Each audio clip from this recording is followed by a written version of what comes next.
ऐसी कौन सी चीज़ है जो हमें पहले अच्छी नहीं लगती पर बाद में अच्छी लगती है। ऐसी बहुत सारी चीज़ें हैं, कौन सी सोचिए।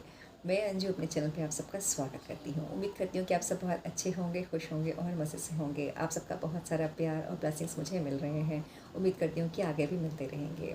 हम बात कर रहे थे ऐसी कौन कौन सी चीज़ें हैं जो हमें पहले अच्छी नहीं लगती और बाद में अच्छी लगती हैं। एक छोटी सी कहानी सुनाती हूँ आपको। एक आदमी था, वो बहुत परेशान था।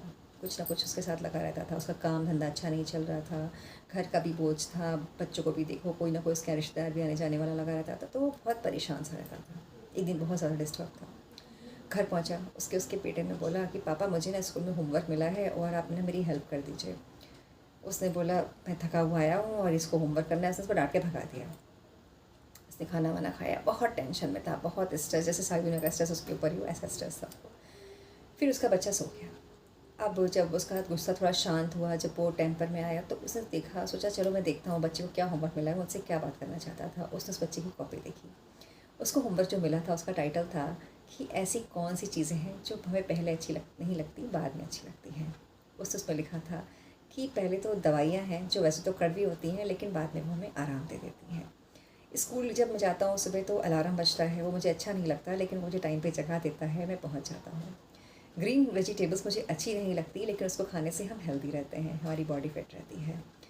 पापा हमारे वैसे तो बहुत अच्छे हैं लेकिन कभी कभी हमें डांट देते हैं लेकिन हमें घुमाने ले जाते हैं, कपड़े दिलाते हैं, सब करते हैं। ये सब उसके पापा ने पढ़ा। उसको एकदम से शौक सा लगा कि बताओ मेरा छोटा सा बच्चा है। और आखिरी लाइन जानना चाहेंगे आखिरी लाइन क्या थी? उसकी आखिरी लाइन थी कि मेरा जो फ्रेंड है उसके पास उसके पापा नहीं है। भगवान का बहुत बहुत शुक्रिया है कि मेरे पास मेरे पिता हैं।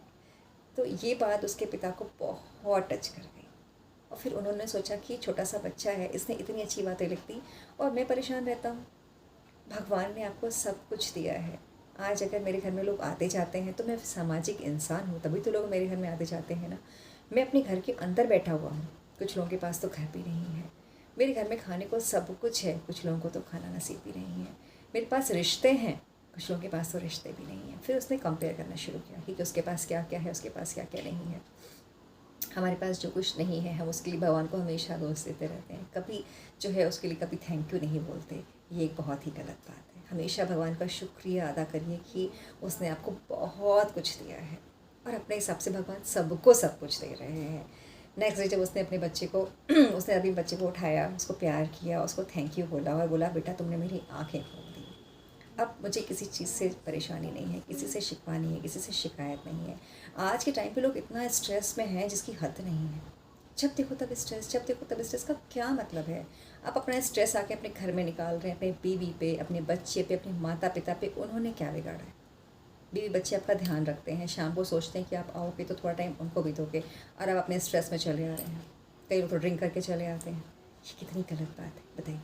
शाम को कोई आपकी फैमिली आपका वेट कर रही होती है कि साथ बैठेंगे, बातें करेंगे, कुछ कहेंगे, कुछ सुनेंगे। क्या वो आपकी परेशानी हल नहीं कर सकते? आप शेयर करके देखिए, बच्चे भी आपको उसका हल दे सकते हैं।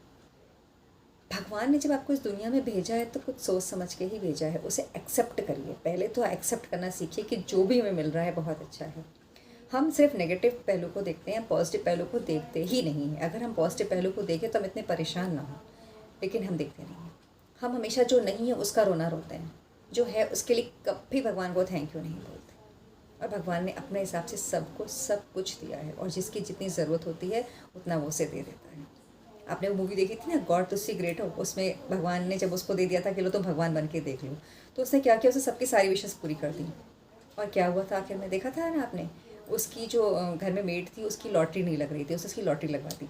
उसकी लॉटरी लगते ही क्या हुआ? उसका जो पति था वो शराबी था, वो मारपीट करके पैसा लेके भाग गया। वो क्या बोली? इससे तो अच्छा था कि मेरी लॉटरी नहीं लगती, इससे तो अच्छा था कि मैं ऐसे ही रह लेती, कम से कम मेरा पति तो मेरे साथ रह रहा था। तो प्लीज़ भगवान को कोसना बंद कर दीजिए। क्यों सोचते हैं आपके पास जो है वो आप डिज़र्व करते हैं और जो डिज़र्व करते हैं भगवान ने आपको दे के रखा है। स्ट्रगल करिए।